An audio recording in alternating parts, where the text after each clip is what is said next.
sacred institutions. Bedroom eyes, they call them in a bygone day. Hello, and welcome to Physical Attraction, the show that explains physics, one chat-up line at a time. But for corrupting others to a life of carnal pleasures and lewd designs. A man whose erotic desires and libertine practices are used to titillate the unsuspecting and would stoop to any depth. Hello, and welcome to Physical Attraction. Despite all attempts to shut us down, we are defiantly still the show that explains physics, one chat-up line at a time. And today we have a special interview episode. This is the second part of my interview with Dr. Rafael Alves-Batista.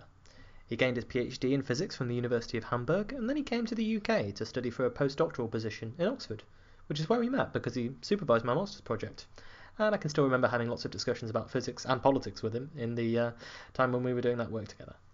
So Rafa studies cosmic rays. He studies cosmology, fine-tuning, cosmic magnetic fields, dark matter, astrobiology, anything astrophysics really. In the second part of our discussion, we talk about his famous recent paper, The Resilience of Life to Astrophysical Events. This paper was talking about what it might take to wipe out all life on Earth. So it's very similar to our recent Teot Wauki special, It Came From Outer Space, which I know is one of the most popular episodes we've ever done.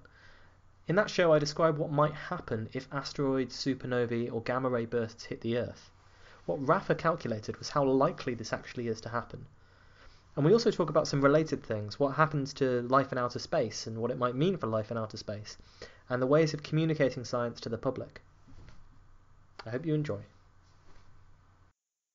Okay, so moving on from the multiverse, I also want to discuss a particular paper that's set in our universe that you wrote that generated a lot of attention. And I remember actually, listeners to the show will know that Rafa supervised my MPhys thesis, and I remember him and David discussing and refining this paper when I was working in their office last year. So this is the paper that's called The Resilience of Life to Astrophysical Events, and it deals with tardigrades, which are these little water bears. And we're doing a series of shows at the moment about the end of the world, and in our episode, It Came From Outer Space, we talked about the possibilities of gamma ray bursts, supernovae, and asteroid strikes. So I think this is especially fun to focus on in light of your paper.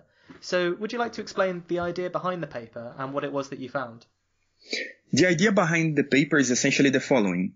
We are asking ourselves, what would it actually take in order to get rid of all life on Earth? And when I say all life, I mean all life. Mm-hmm. I'm referring to plants, I'm referring to bacteria, and I'm of course referring to humans as well. Mm-hmm. But I'm not interested in humans. Humans as a species, we are very fragile. We can die from climate changes, poor political choices, as we can, and these kind of things. Very easy to kill. Yes. But we are also very easy to survive because we have our technology. So, in the future, we might be able to get away in case our planet was doomed. The idea behind our paper, The Resilience of Life to Astrophysical Events, is the following. We have considered the main kind of events that would sterilize planet Earth, completely get rid of all forms of life. First point here, what's life? We only know of life on Earth. Therefore, that's what we are going to use as a definition for life. So we have taken as an example of the most resilient species of life because our calculation is, in order to get rid of everything, all forms of life, we can probably try to kill the most resilient creature on Earth, and then we would be killing everything else as well, right? Yeah, absolutely, by default. So we have taken the tardigrades as our benchmark for that. Why the tardigrades? Tardigrades, they are very remarkable creatures. They can withstand temperatures as low as minus 272 degrees Celsius. That's about 1 degree Kelvin. That's very low temperature. 0 Kelvin is as cold as anything can get, so 1 degree Kelvin is just an astonishingly low temperature. It's actually lower than the background radiation in the universe, isn't it? Yes, the background radiation in the universe is 2.7 Kelvin. Tardigrades can survive temperatures of 1 Kelvin for a few minutes, and they can also withstand temperatures as high as 50 degrees centigrades. Wow. For a long period of time, for years. They went to space and they came back alive. That's amazing. Yeah, they can withstand as well very high doses of radiation of the order of 5,000 gray. Gray is a commonly used unit in radiation measurements. And what you need to know is 5 grays would probably kill us, both of us. Yes. And they can withstand 6,000, 5,000 grays. Wow. So if you went right up close to a nuclear reactor, that would kill you, but the tardigrades would probably live. They would probably live, yeah. That's fascinating. So they were a really good test subject to see what's the absolute maximum you could sort of pound the Earth with and see what will survive. And these tardigrades, if anything's going to survive, they probably will. They probably will. However, there is a caveat here, which is when we say tardigrades, we're referring to more than 1,000 species. Yes, Some of these species, they live on Earth. Some of them are water-dwelling. Mm-hmm. And there are many differences in terms of this resilience across the tardigrade, across all the tardigrade species. Therefore, it's not very fair to say that all tardigrades would survive all the events that I'm going to talk about later. No, it's not fair to say that. Some species would survive, some would die, and of course, there are many other caveats that I'll mention later. But tardigrades are remarkable because they are very, very resilient in terms of temperature, in terms of radiation, and also in terms of pressure. However, because they are living beings, if they don't have water, they will die. If they don't have stuff to eat, they will probably die after a long time because they can resist, they can live without food for decades. Wow, okay. So they could survive a big shock, but if they don't have water, then eventually they will die. Yes. Mm-hmm. And since we're talking about sterilizing a whole planet so that no life can possibly survive there, you would need to talk about things that get rid of their water and food supply as well. Yes. Okay. Let's start. We have considered the main astrophysical events that could kill all life on Earth. We have considered supernovae, which are explosions of dying stars that explode, so it's the end of the life of a star. We have considered gamma ray bursts, which are very energetic explosions, much more energetic than supernovae. We don't actually know a lot about gamma ray bursts, but we know that it emits much more radiation than a supernova, and this radiation, it's beamed within a few degrees, a couple of degrees. Mm-hmm. So they're like death rays from outer space in some sense. It's some of the most powerful astrophysical events that occur, and we don't quite know what causes them yet, but they are beaming an awful lot of energy to an awfully small zone of outer space. Yes, that's right.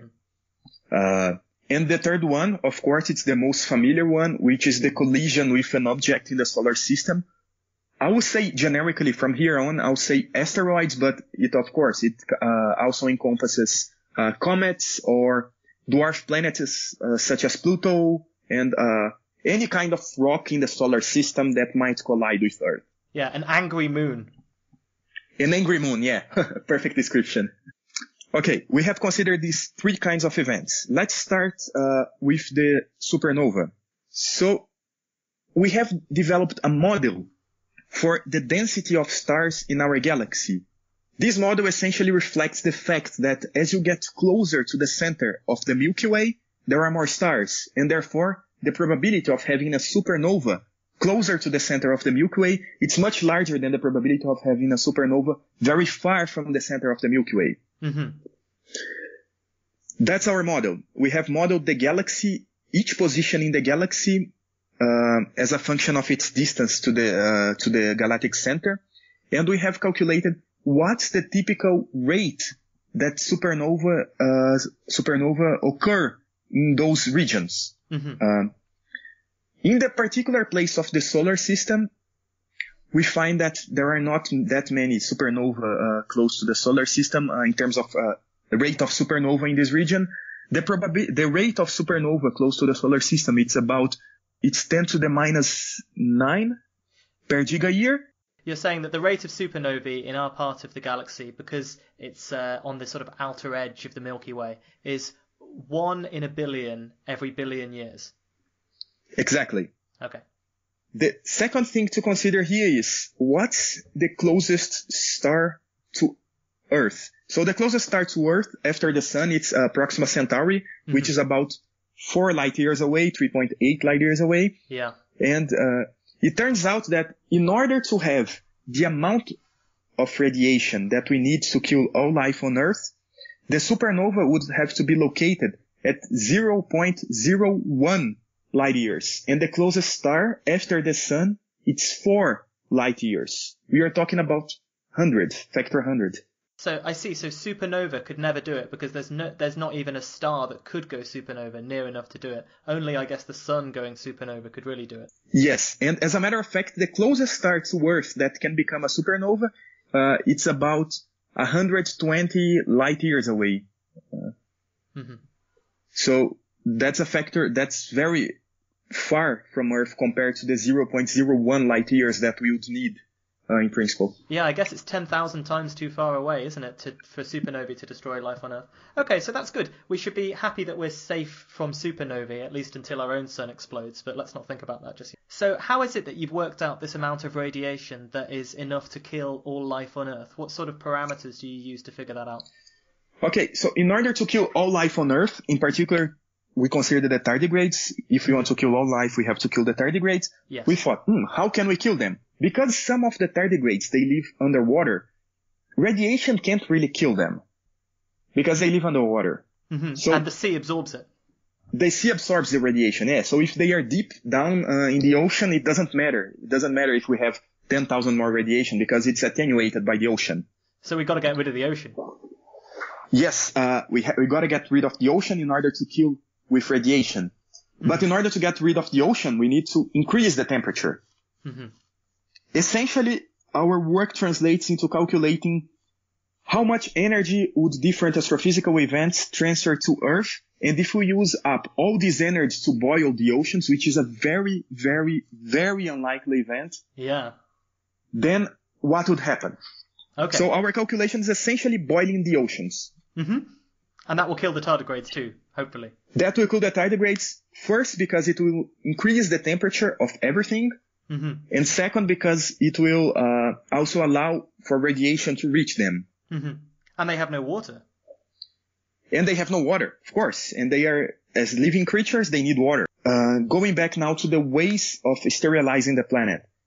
Gamma ray bursts. Gamma ray bursts are very similar to supernovae, but in terms of how we calculate it. So we essentially calculate the amount of stars in the neighborhood of the solar system. What's the typical rate at which we see a gamma ray burst? And the rate of gamma ray bursts, it's very low. You don't see a lot of gamma ray bursts in the galaxy. However, we do know that the gamma ray bursts are very energetic. So if we have a gamma ray burst at 40 light years, that would be a threat for us. We don't know what gamma ray bursts are, but we know what they are not. Okay. And they are not common stars. So the sun is very likely not becoming a gamma ray burst. Proxima Centauri, the closest star to us after the sun, it's very likely not becoming a gamma ray burst. And it's very unlikely that all the stars that can't go supernova will become a gamma ray burst. It's got to be something big. It's got to be something energetic. Right. And the third one, finally, it's asteroids and comets and rocks in the solar system. We have considered all the objects that we know of in the solar system. We know their masses, and we have calculated the amount of kinetic energy that these objects have. And if this energy is completely transferred to our planet to boil the oceans, what would happen? So it turns out that there are only 19 objects in the solar system that have enough mass that in case they collide with Earth, they could boil the oceans. Only 19 objects. Does that include the planets as well? That includes objects such as Pluto, yeah. Ah, right, okay. Or some dwarf planets. So there's 19 objects that aren't large planets that have potentially enough kinetic energy if they hit the Earth to boil the oceans and kill the tardigrades. Yes, that's right. However, most of these objects, because they are so large, they are in well-known, closed, stable orbits around the sun.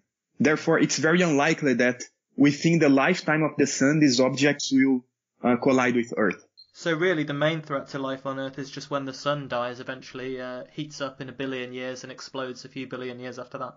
Yes.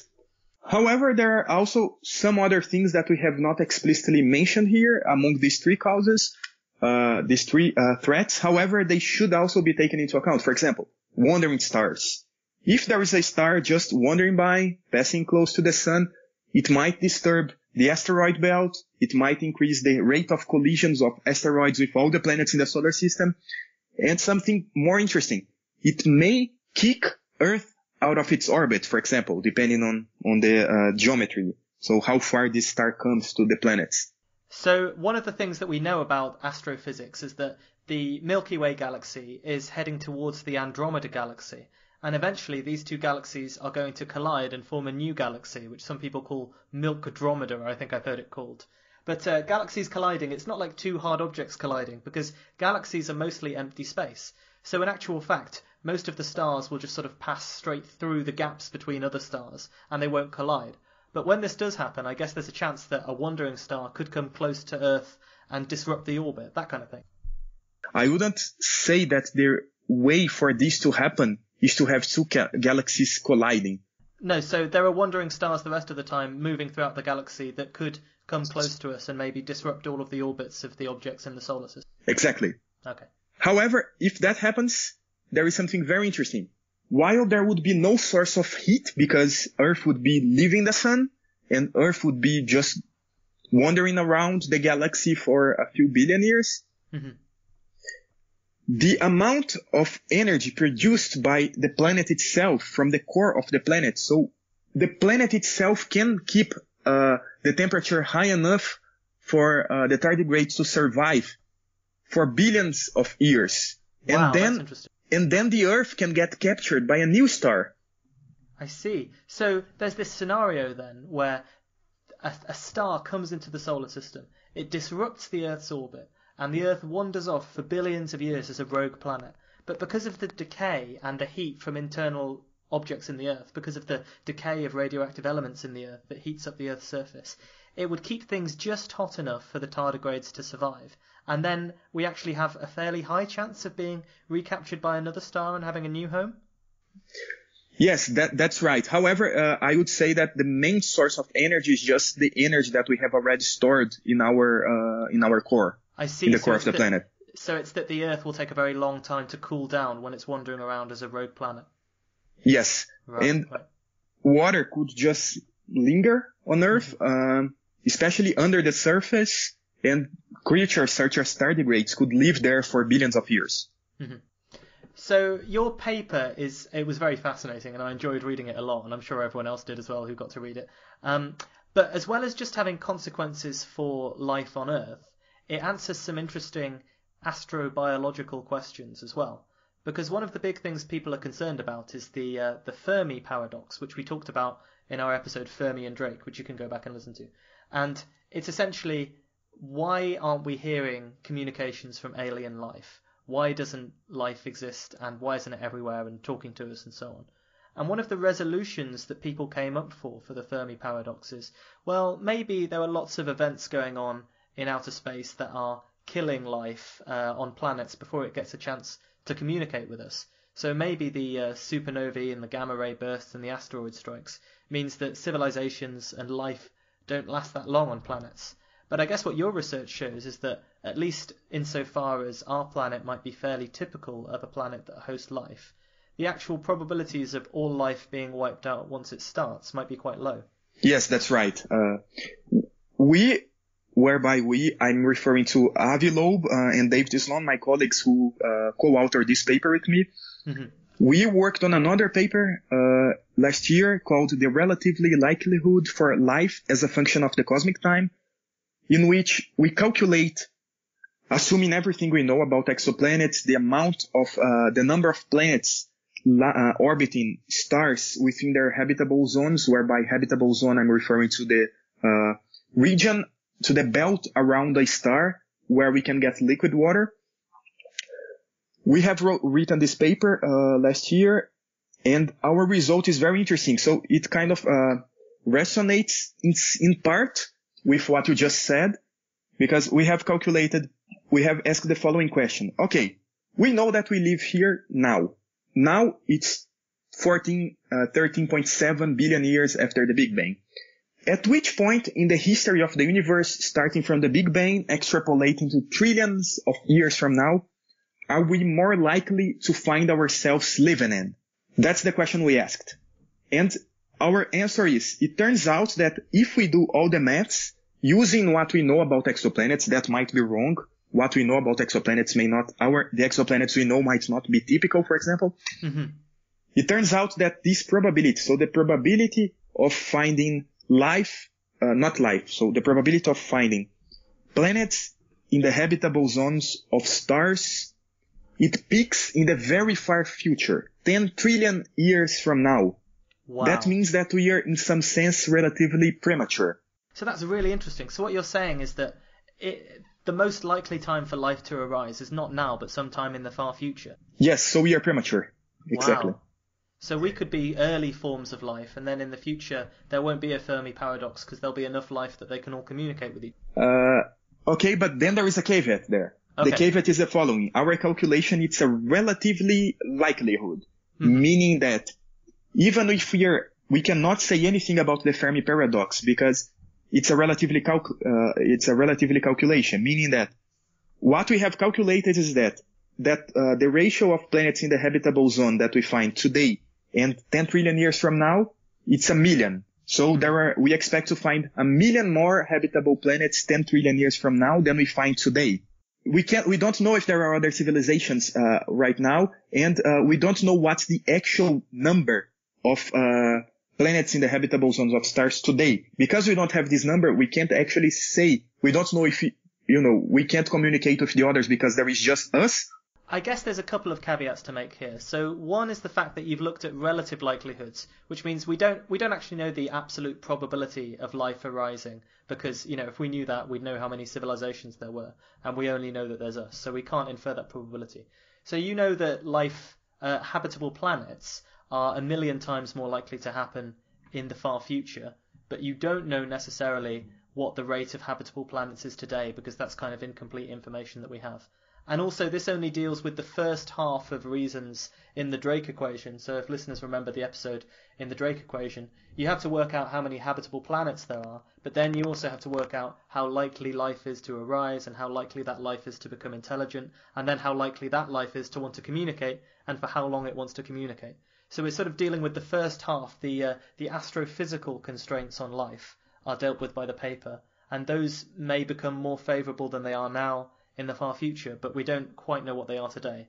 So in terms of astrobiology, I guess we're in a stage at the moment that you might call stage 1 of astrobiology, which is where, we look at the universe, we try and figure out what planets might be habitable, and we try and figure out, using this kind of probability calculation, given that all we know is that we exist on this planet, how likely is life to be based on that?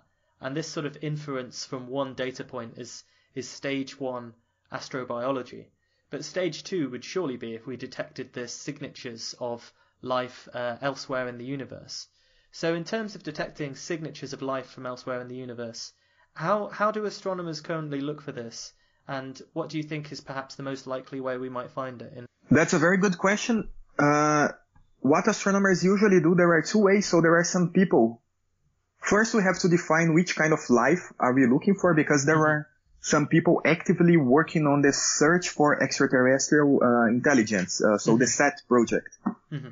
The main way to look for that would be, of course, if we just found life on Mars, for example. Yeah, that would be interesting, wouldn't it? If we found life on Mars, that would probably mean that life came from somewhere else and seeded our whole solar system, I think. Or that it's just far more likely to arise on planets than we thought.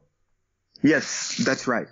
The main way that people usually look for life on other planets is through what we call spectroscopy. Spectroscopy essentially tells you that essentially you look at atmospheres of other planets and you look for the signatures of molecules that are life tracers. So molecules that we know are associated to life. Mm-hmm. And if we see a lot of these molecules, we say, okay, that planet has a very high probability, not very high, but there is a probability that planet can host any kind of life, because we see some organic life biomolecule. We see some organic molecules that could be life tracers. Mm-hmm. We are not at that stage, not yet, but we will be in a couple of years. There is the upcoming James Webb Telescope. Yes, that's right. The James Webb Space Telescope, it's gonna be revolutionary for astrobiology because it will be the first telescope to allow us to do spectroscopy of exoplanetary atmospheres. Not that we can't do it now, we just haven't found any planets that aren't just a single pixel in our screen. We cannot see the atmosphere. They are just a point at the moment. However, there might be some, we don't know. But once we can tell what's in the atmosphere, we can start looking for things like oxygen and carbon dioxide that might be signatures of life. And could we even look for complex things like proteins and amino acids or something like that? Or is that beyond the realm? Yes, definitely. Okay. No, definitely. We can look for that, yeah. Mm-hmm. I'm not sure that we are quite there yet to look for very complex molecules at the moment because No. I'm not sure our equipment, our instruments at the moment, they have enough resolution for that kind of study. Mm-hmm. But we are talking about maybe a decade or so. It's very exciting times. I think it's just one of those things where even if we discovered just evidence that there was a simple bacteria out there, it makes such a huge difference to those parameters in the Drake equation and inferring what might have happened to life. And the philosophical implications of that are just mind-blowing. So even if we do find evidence that there's life just in one other planet of the Earth and it's not that developed, it's still a huge difference. You know, the gap between 1 and 2 is far, far, far greater than the gap between 20 and 21. Yeah, and there is also something very interesting that I haven't mentioned yet. Mm-hmm. As you know, there was a planet found last year or maybe 2 years ago around Alpha Centauri. Yes, exactly. Around this planet is called Proxima b because it orbits Proxima Centauri, one of the stars of the Triple System. There is a mission privately funded. There is a project. It's called Breakthrough Initiative Starshot Project. The Starshot Project has the goal of sending, standard iPhone-like CCD cameras. So essentially, like a camera, just the camera from phones, a bunch of those to this star. And that would be the first instrument we've ever sent that's been directed towards another star. Yes, and this instrument, the idea is to use laser grids, so there will be just laser pointing to sails, and these sails will just be used some kind of parachute that will work as sails for these cameras, and we'll send 1,000 of them because maybe 900 of them will just hit lost. Dust or other things, and they will get lost. It's a long mission. It's a long mission, but preliminary calculations suggest that we can get up to 20% of the speed of light with this kind of setup. Because this star is only 4 light years away, if this mission starts maybe, let's say in 2020, it will get there by 2040. So within our lifetimes, we'll have visited another star. Yes, exactly. And it will send the pictures back. Yes, and that would only take 4 years because they can send those using light electromagnetic radiation. That's right. So and maybe by 2045, we'd actually have results from this nearby planet. Yes, if this mission is actually ever done, because this is privately funded, and it has there are many other things that one should think about, because these lasers, in order to propel the sails, they have to be very high powered. But, what would happen if Kim Jong-un decided to launch a satellite with a mirror? Right, so you could launch a simple satellite with a mirror that would reflect these lasers back to Earth, and that would be like a death ray. Yeah, that's a weapon, yeah. So there are many other implications. I see. So the main issue then, I suppose, is getting these small detectors up to 20% the speed of light, because, we've launched things that are aimed to go long distances, like the Voyager space probe, but they're not going anywhere near fast enough to give us a return on a sort of decent timescale. I suppose in some ways we're limited by the length of a human life. Like, people aren't really going to necessarily want to fund a project that won't give results until after they die, So 20, 30 years is the kind of time horizon that we can imagine people just about being interested in launching this sort of experiment on. But this planet that's around Proxima Centauri, it's considered likely that it has an atmosphere. Is that right? It's very controversial. I prefer not to say anything. I'm not sure. Okay, fair enough. We don't have enough information yet. But perhaps when they launch the James Webb Space Telescope, we might be able to get a better look at it. Is that a fair thing to Definitely, say? yes. Yeah. Yes, so in 2 years 2 or 3 years, we'll probably be able to look at this planet and say if there are life tracers, biomarkers. Yeah. Yes, so if there's some sort of evidence that there may be life there. And then if we did find that, obviously it would provide a lot more impetus for this Starshot project. Well, that's really interesting. I'd heard of the planet, but I didn't know there was an actual attempt in the works or in the planning stage to actually go and visit something like that. And of course the implications for the nearest habitable planet outside of our solar system having life is just ridiculous. You think, well, if that has life, it seems likely that it's almost everywhere, because, if there's only 2 planets in a million that have life and they happen to be next door to each other, it seems like a coincidence, doesn't it? This is just a sort of question on your personal opinions. So when it comes to this Fermi paradox and resolving that, I think there's 2 approaches that are perhaps quite popular amongst people's beliefs. And one is that actually planets that are habitable and can survive and can support life are rare. It's called the rare Earth hypothesis. And they say that, well, actually for life to evolve at all, you need a lot of very specific things to fall into place. So not only just the Goldilocks zone, being in the right distance from your star to have the right temperature, but you also need complex molecules, and you might also need a magnetic field to protect you, and all sorts of things like this. And maybe in your solar system you need a planet that can stop regular asteroid impacts. So it may be that planets that can support civilization are rare. That's the rare Earth hypothesis. And then the other idea is that actually the limiting factor is the length of civilizations and how long they communicate for. So the radio silence from the world around us, if it continues for much longer, it could indicate that civilizations either don't communicate, or the phase where they communicate is quite short, and that would imply that either they destroy themselves or they evolve beyond wanting to communicate, something like that. So where do you think you would fall on this spectrum, or do you prefer not to say?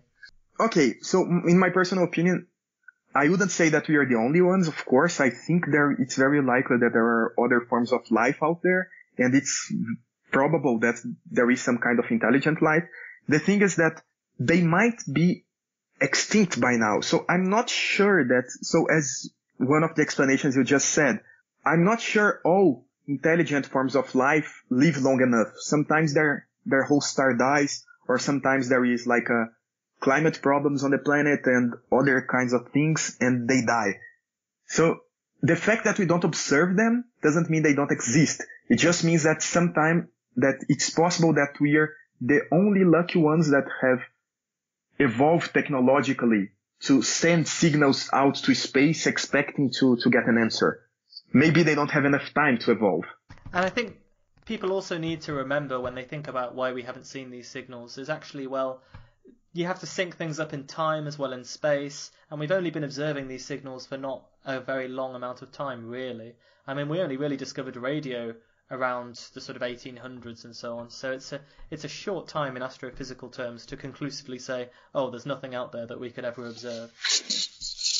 Yes, and maybe they are not, that's more of a philosophical statement, maybe they don't care, they are just living their lives, not caring about other creatures.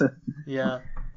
I guess that's one of the things we can't know until we answer this question. It's just, I think it must be such a fascinating field of research to be in, because you know that any day there could be a sort of black swan event, a single result that tells you, actually, this is completely different to how I previously thought it was.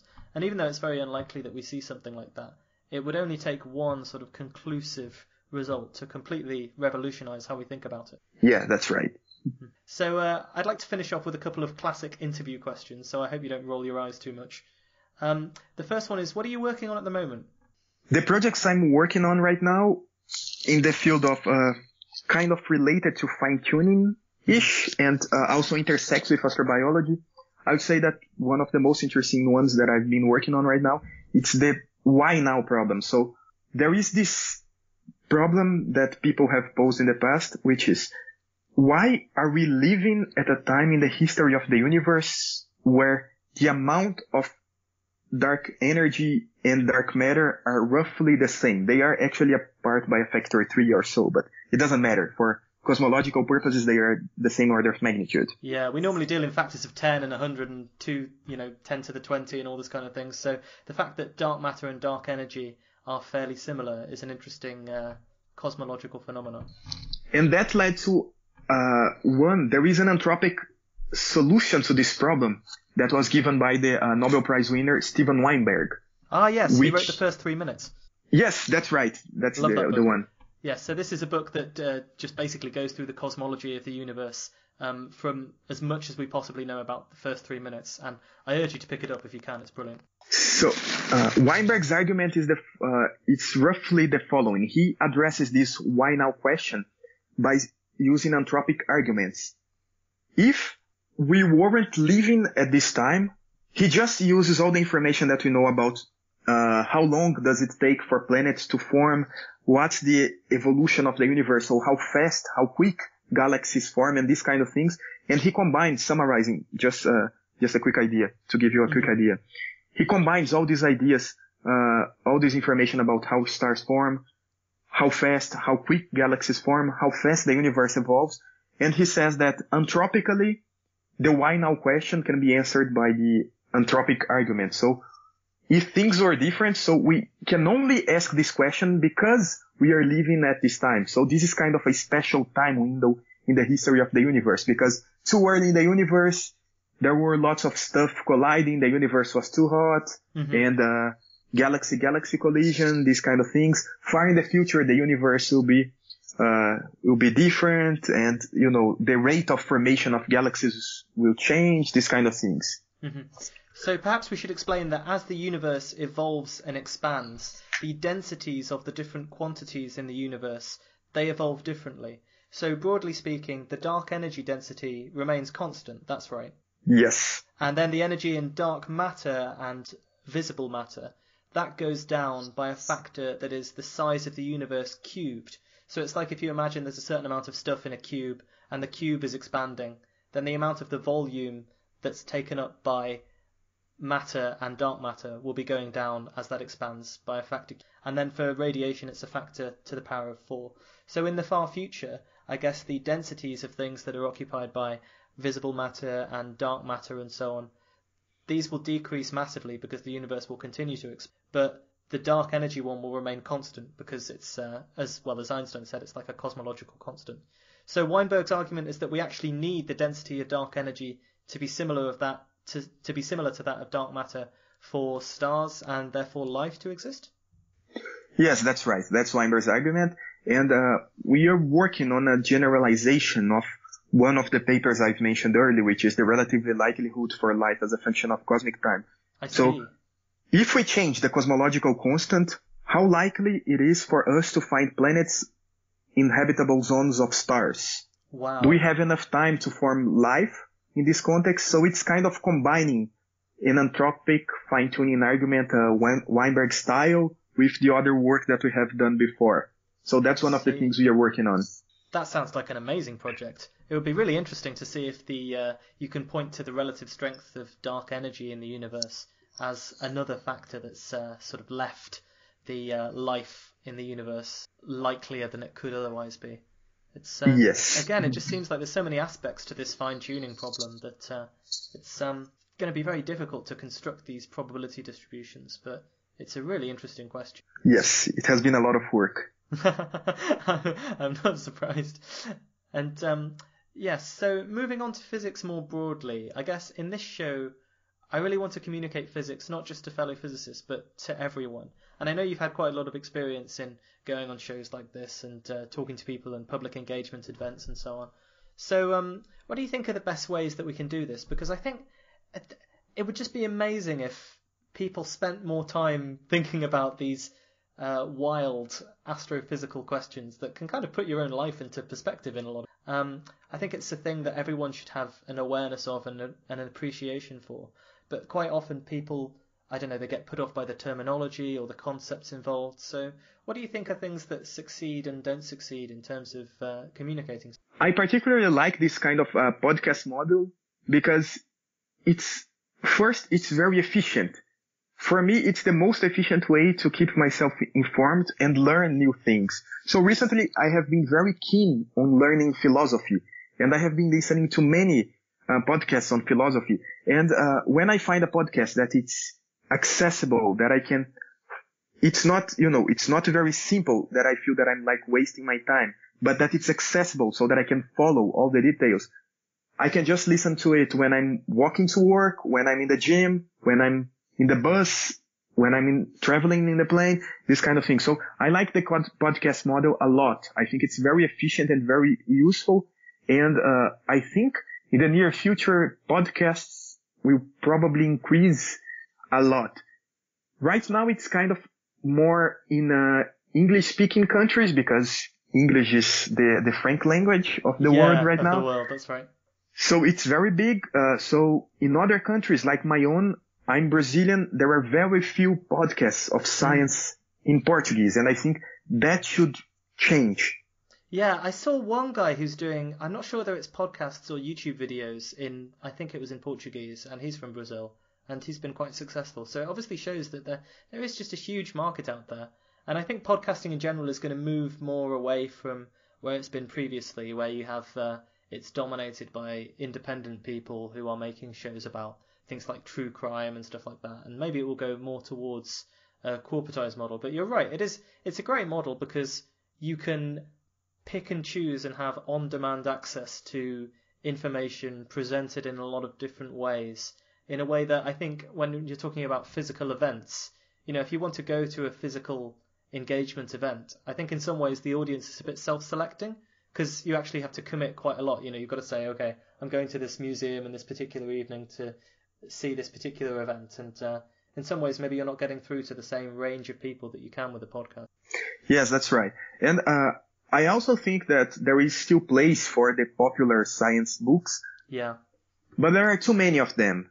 Mm-hmm. And they are starting to lose their quality. Some of them are still very good. For example, I think a very accessible book that I've read recently, I strongly recommend it for the general public. It's the one by Carlo Rovelli, the Italian physicist. It's called 7 Brief Lessons on Physics. Yes, exactly. I've got it in my room somewhere. That's very accessible. So I know you have a physics background, so for you that might be too simple, but for people who work on marketing on corporations, on things that are not related to physics, I think that's a very accessible and a great read. No, I thought it was well written, very poetic language as well. Yes, that's right. There are other kinds of books that they sell themselves, like the ones by Stephen Hawking, which are actually very good in terms of teaching the basic concepts. However, I think this is my personal problem with Stephen Hawking books, is that he doesn't draw the line of what he thinks is true and what is actually well established. Yes, that's true. I mean, he started to write books a lot about string theory and M theory and so on, and I think some of it is not as well established, and may turn out to be theoretical outlays that don't come into mainstream physics in the long run. Yes, the same is true for most of these string theory books, because they try to sell themselves, like the ones by The Elegant Universe by Brian Greene. Or The Fabric of Cosmos, also by Brian Greene. Because these books, they have probably the best introduction to general relativity and quantum mechanics that one can find around. Mm-hmm. But when they move towards the last chapters about string theory, they just give this to the public as if it were true. But it's not. It's just a theory, and it's more of a hypothesis at the moment, because there is not even a way to test it in the case of string theory. We're going back to the Popper problem, aren't we, of falsifiable predictions? Yeah, that's another hour of discussion. Yeah, absolutely. And I don't want to lay too much into the string theorists, but we'll probably leave that for some other discussion. But it's interesting because you're right, these books are very good at introducing why we need another theory in theoretical physics. But one of the things I do think is perhaps a shame in some ways is the focus of a lot of books on highly theoretical physics, and I guess what you might call frontier physics as well. I think there's so many fascinating stories in even going back to sort of Newton and Galileo and the development of physics a long time ago that they're told, of course, but I think in some ways you could tell them 1,000 times and it would still be interesting. Like, how many people are a lot of people are learning about string theory and so on, but how many people are learning about, say, Sadi-Carnot and thermodynamics and things along these lines that are established as fact and really affect the world around us in a deep and profound way? And if you ask me, I have never read a book that has like more than a section on this topic. Yeah. Or more than a paragraph. Yeah. I think it is very interesting. And that's what I kind of hope to do with this show eventually. I mean, a lot of it is just an excuse for me to talk about things that I find interesting, but I hope eventually that if people listen to all the aspects of it, we can go through all of physics so that it's accessible to anyone, because you can go and listen to a show about basic mechanics where I'll talk about Newton's laws, or you can go and listen to a show about quantum mechanics or general relativity, special relativity, even, theories that haven't been confirmed yet, that kind of thing. And I don't know. I hope it works out as a project. Yeah, and one thing that I find pretty nice, and it's extremely important in my personal opinion, is that every time one tries to engage with the public, every time one tries to talk about physics with the public, especially in these frontier areas, I think there is a very important thing that most people omit, most popular science authors, which is the scientific method and actually the philosophy behind physics. Why is that important? And this is something I have not mentioned when we talked about fine-tuning, but fine-tuning is just a problem because people have maybe not really deeply thought about things, in the sense that if our physical theories are essentially a description of the world, fine-tunings, we don't care about them. They are just there because our theories are just useful. They arise in our theories, but our theories are just descriptive. They don't reflect the way nature actually works. But on the other hand, if you have theory, if you say, my theory describes the way nature works, that's something else. That's the philosophy of physics that people are missing the point. So I think it's very important to make it clear for the general public that physics, it's in principle descriptive. Sometimes that's what we call, the word we use for descriptive, sometimes phenomenological. We just try to describe what we see. We don't try to make stronger claims saying that it's the underlying reality. And that's part of the scientific method. However, I do think it's interesting, regardless of your stance with respect to the laws of nature, if it's if it's realistic or not, if it's describing nature or just saying what nature actually is. It's important for the public to know these kind of things and know the way science is built. How do we get to the results that we have today? Why is it solid? Why our foundations are so solid, and why we can rely on everything we said before? I think that is so true because, what we are seeing, unfortunately, and I've seen it when I've started engaging in science and so on, is there's a lot of people who reject the whole thing from the ground up. And I think part of the reason why you get that sometimes is because people move straight into what are some of the most fascinating aspects of physics. Like they say, 76% of the universe is dark energy, 24% is dark matter, and all this sort of thing. And that's great to say, but actually, if you sort of have that by itself, without understanding the rigorous way in which we've constructed the models behind it, it can seem like quite outlandish claims. And I think people should understand as well, what you said is very important, the distinction between a theory and a model that, what it is it's something that is ideally internally consistent and it explains the things we observe. And that's sort of the realm of physics, is building these models that can do that. And as you say, we trust them because they can explain so many of the things that we observe. That's how we know that they're true. I guess it's the idea that it all comes back to that sometimes gets a little bit lost when we're constructing grand narratives about the science. Yes. Okay. Well, I think that's all we've got time for, so I'd like to say thank you very much. Yeah, thank you for inviting me. So that's the conclusion of my conversation with Dr. Alves-Batista. If you're interested and want to find out more, visit his website at www.8raphael.com. That's www.8raphael.com. Or follow him on Twitter at 8raphael. Raphael is spelled R-A-F-E-L. He's appeared on several other shows, and you can find out more about his research publications there as well. Housekeeping. Don't forget to follow us on Twitter at PhysicsPod. You can find the Facebook page, that's Physical Attraction. You can visit the website at www.physicspodcast.com, where you can leave reviews, comments, listener questions for the listener questions episode that will come as soon as I have enough listener questions. If you tell just one other person about the show, it's only going to take a few dozen shows. By the law of exponential growth, I will have trillions of listeners. At that point, I'll basically have taken over the world. My wealth, power, and ad revenue will know no bounds, and I'll be able to reward you mightily for being a loyal listener. Until next time, be kind to each other.